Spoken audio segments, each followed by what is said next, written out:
వరంగల్ నగరంలోని నాని గార్డెన్స్ లో భూభారతి చట్టం 2025 అవగాహన కార్యక్రమంలో పాల్గొనడానికి వేదిక వద్దకు చేరుకున్న మంత్రి పొంగులేటి శ్రీనివాసరెడ్డి.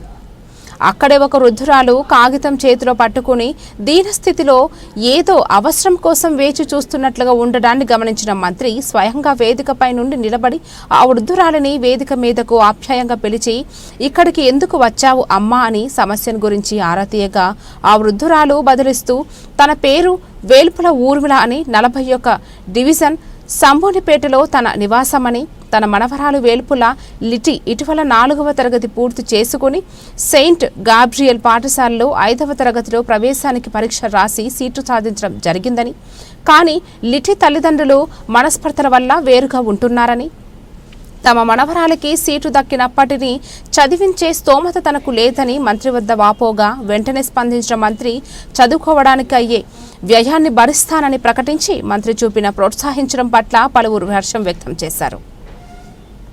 12 ఏళ్ల పాటు పొజిషన్లో ఉంటూ రిజిస్ట్రేషన్ అండ్ స్టాంప్ డ్యూటీ కట్టితే ఆ మ్యాప్ల తయారీ ఏదైతే ఉందో ఆ మ్యాప్ల తయారీ ద్వారా మనకి ప్రతి పుస్తకంలో అనేది ఇది నిక్షిప్తపరుస్తుంది. అది సెక్షన్ 5 రూల్ 5 కింద ఇవ్వడం జరిగింది.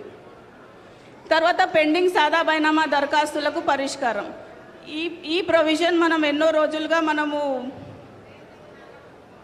మనం వెయిట్ చేస్తూ ఉన్నాము. సో ఈ ప్రొవిజన్ ద్వారా ఏంటనంటే మనం సాదా బైనామా మనకి పెండింగ్ దరఖాస్తులన్నింటినీ మనము అడ్రస్ చేసేదానికి అవకాశం ఉంటుంది. ఇందులో సెక్షన్ 6లో ఈ ప్రొవిజన్ అనేది ఇవ్వడం జరిగింది. సో ఈ సాదా బైనామాలకు గాను సెకండ్